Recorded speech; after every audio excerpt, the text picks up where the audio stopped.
The next speaker is the Honourable Alberts.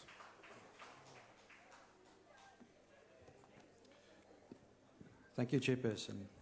South Africa is a complex society and the challenge is to find rules that are fair and acceptable by everyone. Daar is inderdaad talle hofuitsprake waaroor ons trots kan wees. Ek noem net enkele, die Nkandla-uitspraak, die Al-Bashir-uitspraak en die bestaan van 'n groepsgeding vir die verarmde Transnet-pensionarisse. Unfortunately, when it comes to the protection of minority rights and striking a just balance between majority and minority interests, the courts have tended to toe the official government line. When it comes to taking on the ANC government's transformation policies as such, the jurisprudence does not indicate a just attitude towards minority rights. A significant and shocking judgment by the Constitutional Court on Afrikaans street names in Pretoria implied that Afrikaners' history as a people cannot form part of the South African narrative.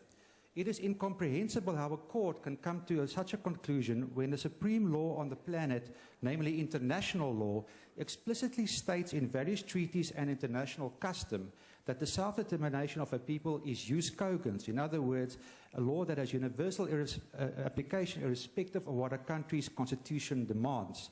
Implementing minority rights as enshrined in Article 27 of the International Covenant on Civil and Political Rights, signed and ratified by this government and parliament, is an obligation that is merely shirked by the ANC government and so far ignored by the courts. In government action and so far in judicial conduct, Sections 30 and 31 of our Constitution is merely ignored.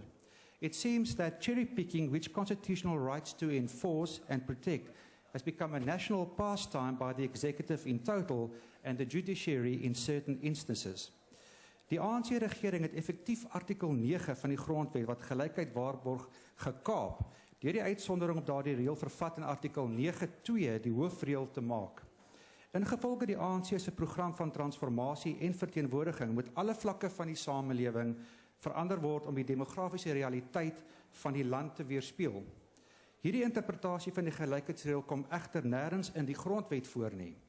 Tog word deur die grondwetlike hof geduld in regstellende aksie hofsaake.